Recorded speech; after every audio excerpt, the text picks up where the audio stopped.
আসসালামু আলাইকুম সুপ্রিয় দর্শক মণ্ডলী, আমি রাফিন ইসলাম রাজ চলে এসেছি টঙ্গী হায়দ্রাবাদ রেল ব্রিজে।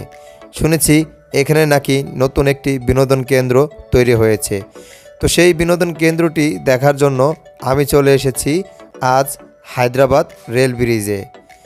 তো আজ শুক্রবার ছুটির দিন, তাই সকলে পরিবার প্রিয়জন নিয়ে ঘুরতে চলে এসেছে টঙ্গী হায়দ্রাবাদ রেল ব্রিজ। এখানে আইসক্রিম মামা লটারি দিয়ে আইসক্রিম বিক্রি করছে, তো সেটি আমিও ট্রাই করে দেখলাম।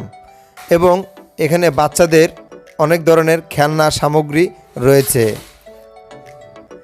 যারা পরিবার প্রিয়জন নিয়ে চলে আসতে চাচ্ছেন তারা দেরি না করে আজই চলে আসুন টঙ্গী হায়দ্রাবাদ রেল ব্রিজে।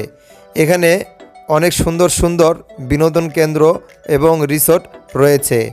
আপনারা দেখতে পাচ্ছেন এখানে একটি কফি শপ দেখা যাচ্ছে এবং তারই সাথে ফুচকা হাউসও রয়েছে। এখানে পরিবার প্রিয়জন নিয়ে চাইলে আপনারা আসতে পারেন এই টঙ্গী হায়দ্রাবাদ রেল ব্রিজে।